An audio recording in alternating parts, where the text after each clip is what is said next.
अस्सलाम वालेकुम। प्रोग्राम आज की बात के साथ मैं हूं आपका मेज़बान डॉक्टर शहजाद फरीद। आज की बात में हमने जिस किताब का इंतखाब किया है वो ना सिर्फ़ मज़हबी लिहाज से इंतहाई मुक़द्दस किताब समझी जाती है, बल्कि इस ख़ित्ते की तारीख़ के हवाले से भी वो एक बहुत अहम किताब है। इस किताब का नाम है श्रीमद् भगवत गीता।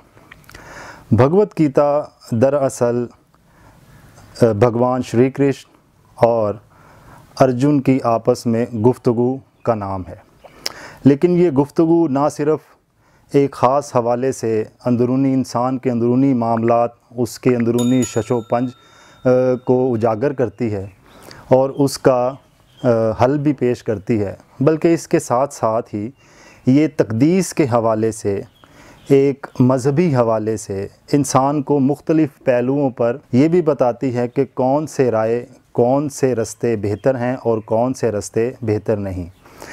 इस किताब पर इस किताब पर बात करने के लिए तो शायद हमें एक बहुत ही लंबी वीडियो दरकार हो, लेकिन मैं कोशिश करूँगा कि इस किताब के हवाले से हम इसका मुख्तसर जायज़ा लें। जैसा कि हमारे प्रोग्राम का बुनियादी मकसद है कि हम मुख्तलिफ़ किताबों का आपको रिव्यू दें। इस किताब का रिव्यू देने से पहले मैं ये चाहूँगा कि मैं आपको इस किताब का बैकग्राउंड थोड़ा सा बताऊँ, क्योंकि इसका पस मंज़र इस किताब को समझने के लिए बहुत ही ज़रूरी है।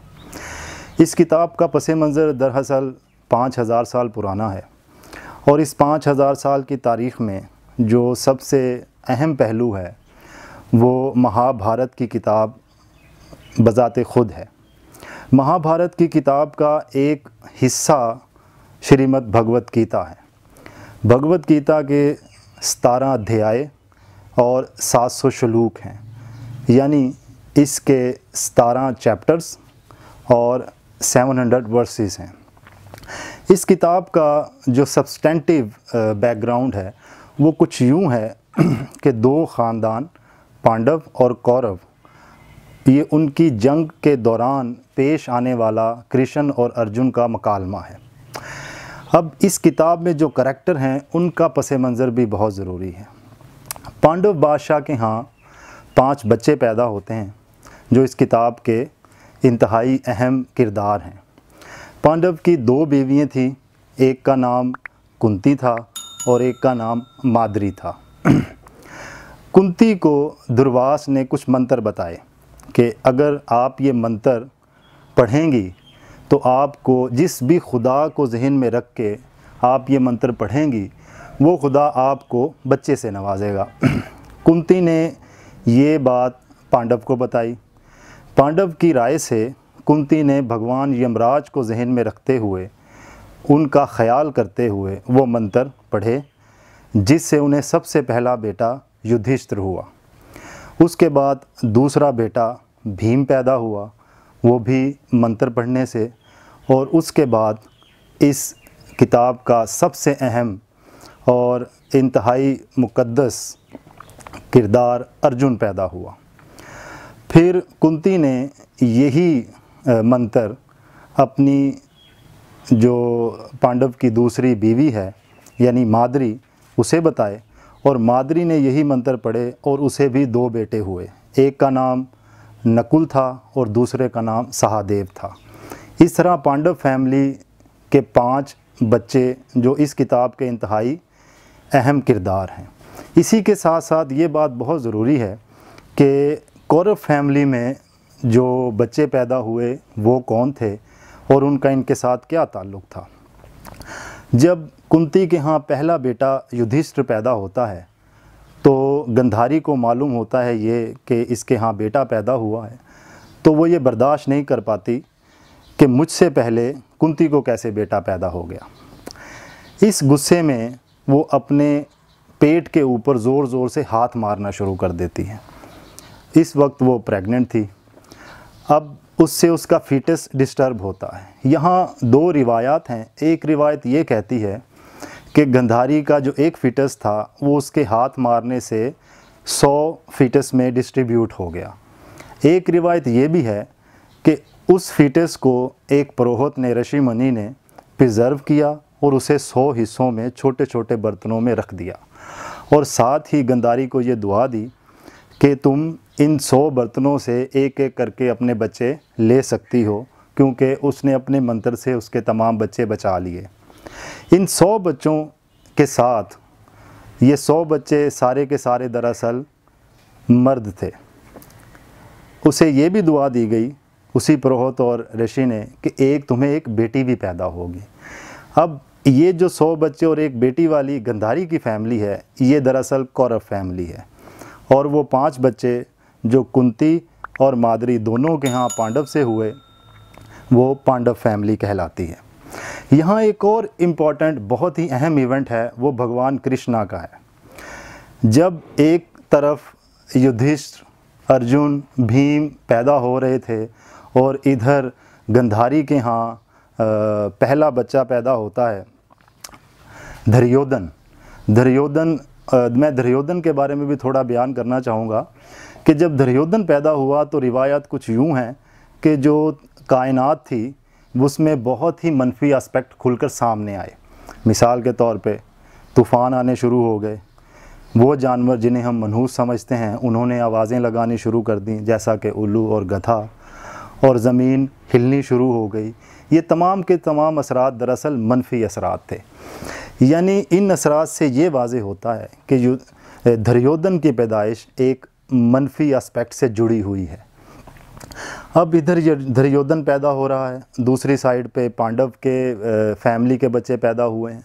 इसी के साथ साथ एक और भगवान कृष्णा की पैदाइश जो उनके कॉन्टेम्परेरी है वो होती है, जो दरअसल उत्तर प्रदेश का हिस्सा है। ये हस्तिनापुर का हिस्सा है जहाँ पांडव और कौरव फैमिली पैदा हो रही हैं, और जहाँ भगवान कृष्ण पैदा हो रहे हैं ये उत्तर प्रदेश का हिस्सा है, जिसे मधुरा के नाम से जाना जाता है। मधुरा का बादशाह राजा कंस, उसे ये पेशन गोई की गई थी कि तुम्हारी बहन के यहाँ एक बच्चा पैदा होगा जो तुम्हारी सल्तनत को ख़त्म कर देगा। राजा कंस इस पेशन गोई से घबरा गया। इस पेशन गोई की पादाश में, इस पेशन गोई को सुन के उसने अपनी बहन और अपने बहनोई को ज़िंदान में डलवा दिया। उसकी बहन देवकी और उसका खावन यानी कि कंस का बहनोई वासुदेव, वो दोनों ज़िंदान में चले गए। हर साल ज़िंदान में यूं ही कोई बच्चा पैदा होता तो ज़िंदान के रखवाले राजा कंस को ख़बर करते और राजा कंस आकर उस बच्चे को वहीं कत्ल कर देता। मौजज़ाना तौर पर एक दिन, जिस दिन भगवान कृष्ण पैदा हुए, उस दिन राजा कंस को भी मालूम नहीं हुआ और वहाँ के जो रखवाले थे उन्हें भी मालूम नहीं हुआ। रिवायत ये है कि जो रखवाले थे उन्हें नींद आ गई और ज़िंदान का ताला खुद ब खुद टूट गया, और वासुदेव भगवान कृष्ण की पैदाइश पर उन्हें लेके सीधा गोकुल चले जाते हैं। यहाँ यशोदा के यहाँ भी एक बच्चा पैदा होता। वो भगवान कृष्ण को यशोदा के हवाले करके वहाँ से यशोदा का बेटा लेके वापस आ जाते हैं। इस तरह भगवान कृष्ण वहाँ महफूज हो जाते हैं और वहीं पलते पढ़ते हैं जिन्हें यशोदा पालती है। अब आप ये देखें कि ये 3 मुख्तलिफ वाक़यात दरअसल एक ही वाक़े से जुड़े हुए हैं, और वो वाक़या है श्रीमद् भगवत गीता।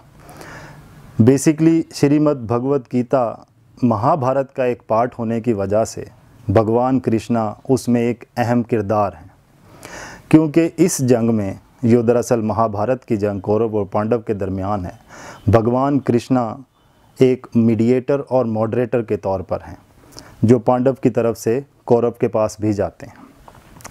ये तीनों करैक्टर, ये तीनों वाक़यात और ये जो एक मुसल्लस बनती है, ये दरअसल सारी की सारी श्रीमद् भगवत गीता में इकट्ठी होती है। अब हम यहाँ से इसके पहले चैप्टर की जानिब आते हैं, ताकि आप इसके पहले चैप्टर से लेके आखिरी चैप्टर तक के बहुत ही अहम मौज़ूआत को और बहुत ही अहम चीज़ों को समझ सकें। इसमें मैं ये ज़रूर बताना चाहूँगा पहले ही कि श्रीमद् भगवत गीता बहुत ही अहम मौज़ूआत को डिस्कस करती है, जो इंतहाई फ़लसफ़ाना है, मज़हबी फ़लसफ़े के तौर पे भी और ऑर्थोडॉक्स फ़लसफ़े के तौर पे भी। उसमें मुक्ति, सन्यास, त्याग, अमल, इल्म, विजडम और इस तरह के बहुत से पहलू हैं जिनको श्रीमद् भगवत गीता ने इंतहाई फ़लसफ़याना तरीके से, इसी पस मंज़र में चंद और किरदार हैं जो बहुत अहमियत के हामिल हैं, मसलन भीष्म, द्रोणा, द्रौपदी वगैरह। लेकिन मैं उनके बारे में बयान किसी दूसरी वीडियो में करूंगा और हम तफसीली बात करेंगे उन पे।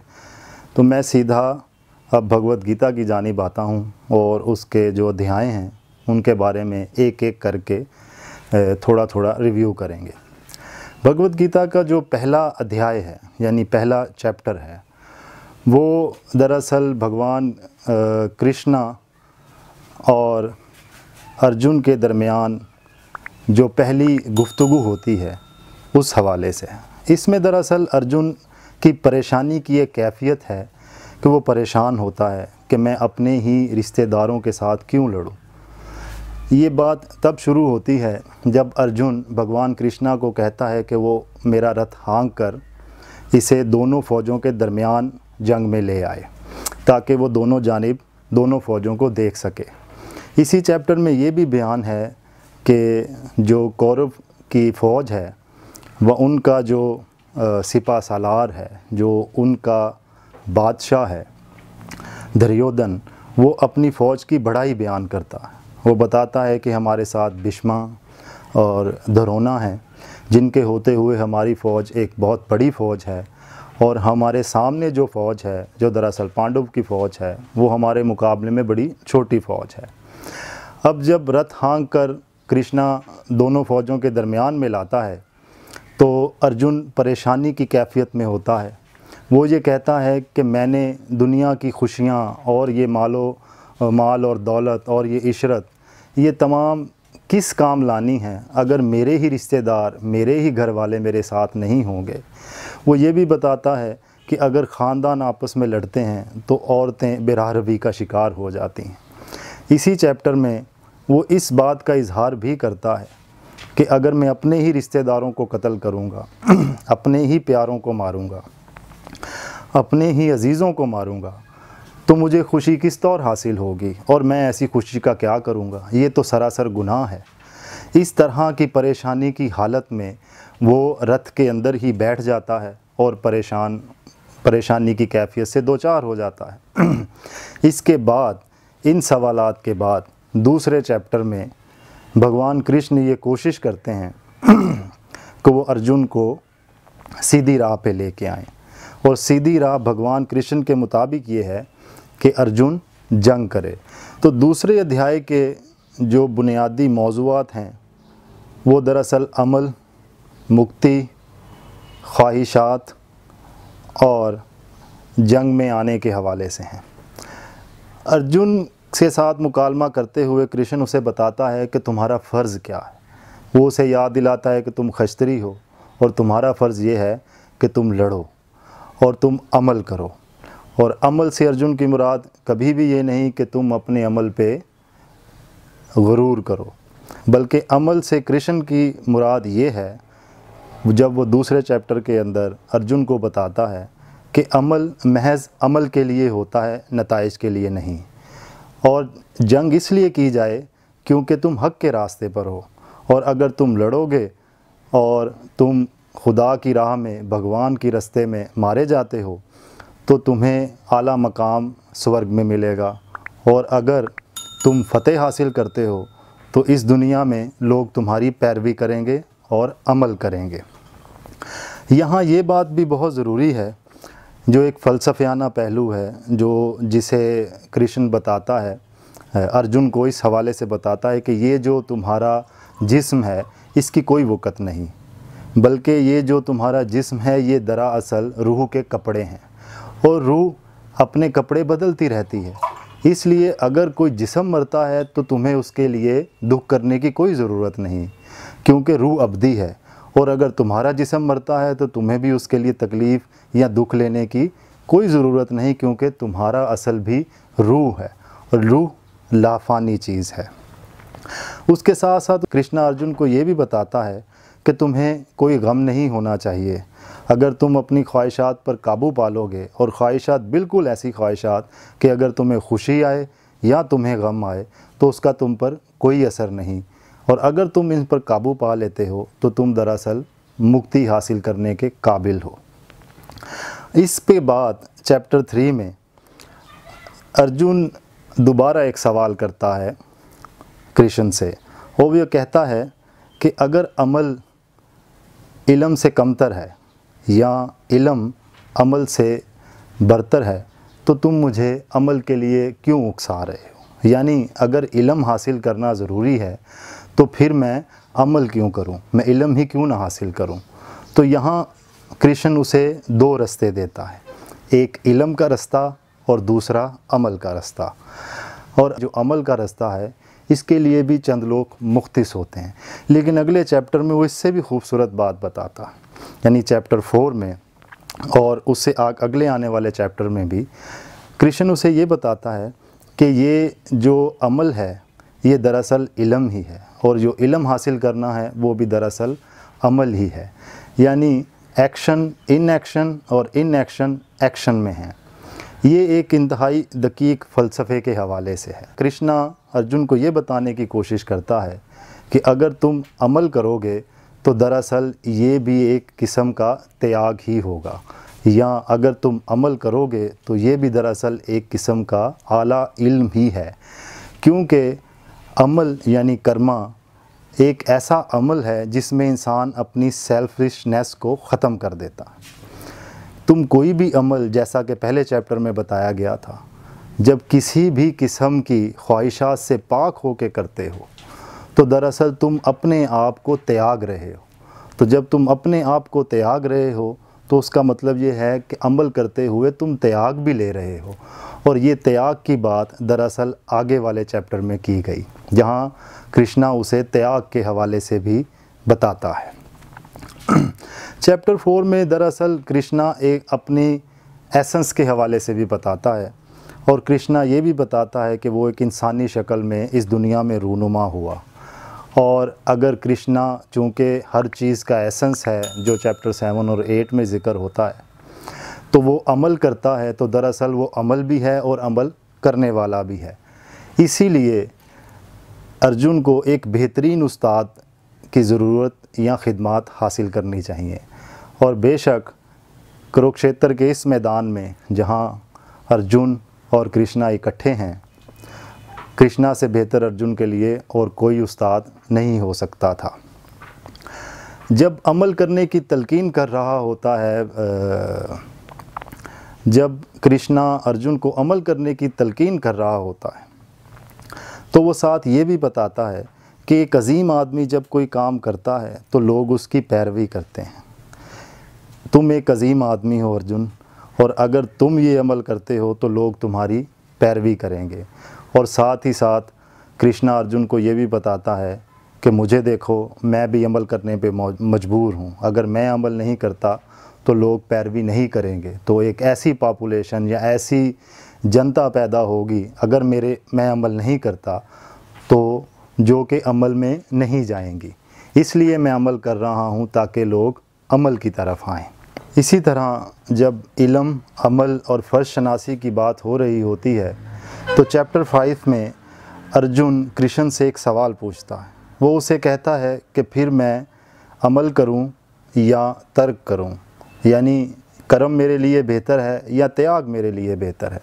तो कृष्णा उसे जवाब देता है कि अमल दरअसल बेहतर है, क्योंकि ये बिला वास्ता है, ये डायरेक्ट है, और कोई भी आदमी अमल से मुबर्रा नहीं। जैसा कि मैंने पहले बताया, जो पिछले चैप्टर में था, जहाँ कृष्ण बताता था कि मैं भी दरअसल इल्म से मुबर्रा नहीं और ना ही मैं अमल से मुबर्रा हूँ, मुझे भी अमल करना पड़ रहा है।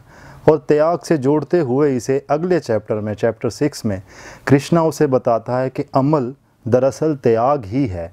और इसकी बात मैं पहले बता चुका हूँ कि जब आदमी अमल इख्तियार करता है तो दरअसल वो अपनी सेल्फिशनेस को ख़त्म करता है और त्याग ले लेता है।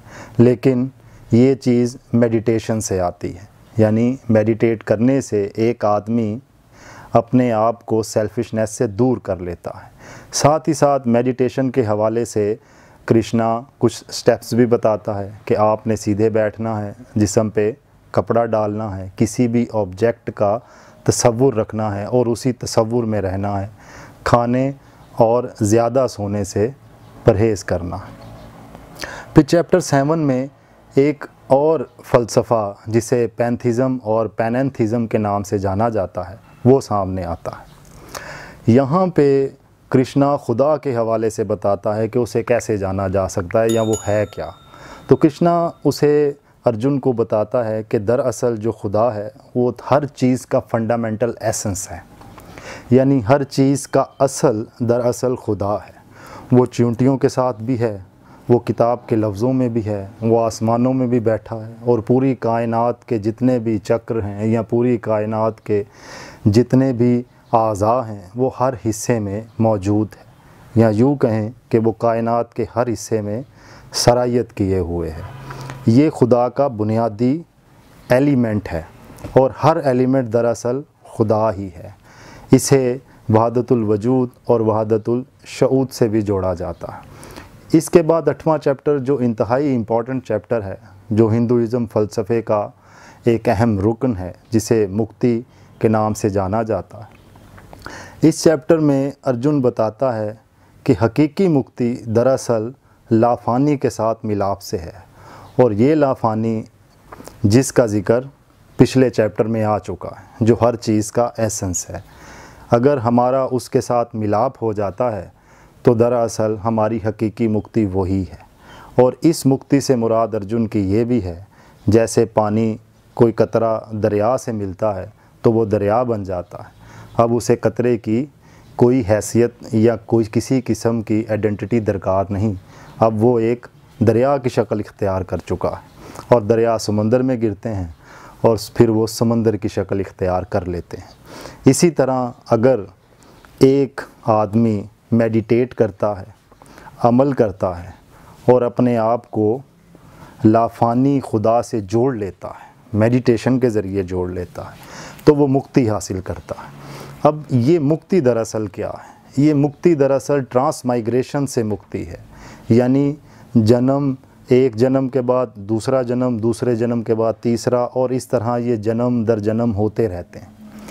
और जो आदमी मुक्ति हासिल कर लेता है वो इस जन्म दर जन्म से बच जाता है।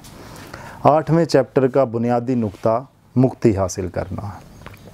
भगवत गीता के इस तरह के बहुत से अहम मौज़ूआत हैं, जिसमें जो इंतहाई अहम मौजू है जो मुक्ति के साथ जुड़ा है वो रूह का मौजू है। रूह के मौजू पे बात करते हुए कृष्णा को अर्जुन ये बताता है कि रूह एक लाफ़ानी चीज़ है, और कोई किसी भी चीज़ को त्याग करने से या किसी भी किस्म की मेडिटेशन करने से, जो किसी ख़ास ऑब्जेक्ट को तसव्वुर करके की जाए और फिर अपने जिस्म को उसमें सरायत के साथ डाल लिया जाए, तो हम ईवल एक्शन से बच सकते हैं। ईवल एक्शन के हवाले से भगवत गीता ये बताती है, जब अर्जुन कृष्णा से सवाल करता है कि फिर ईवल एक्शन से कैसे बचा जाए जबकि मैंने अमल ही करना है, तो कैसे मुमकिन है कि मैं ईवल एक्शंस ना कर पाऊँ। तो कृष्णा उसे बताता है कि ईवल एक्शंस दरअसल लस्ट से जुड़े हुए हैं, और ये लस्ट कृष्णा के अंदाज में या ये लस्ट कृष्णा के मुताबिक सिर्फ़ जिस्मानी लस्ट नहीं, बल्कि हर किस्म की ख्वाहिश और हर किस्म के वो तमाम तरीके जिसे अपनाने से आप अपनी ज़ात से, जो कि हकीकी ज़ात है, दूर होते जाते हैं, वो लस्ट है।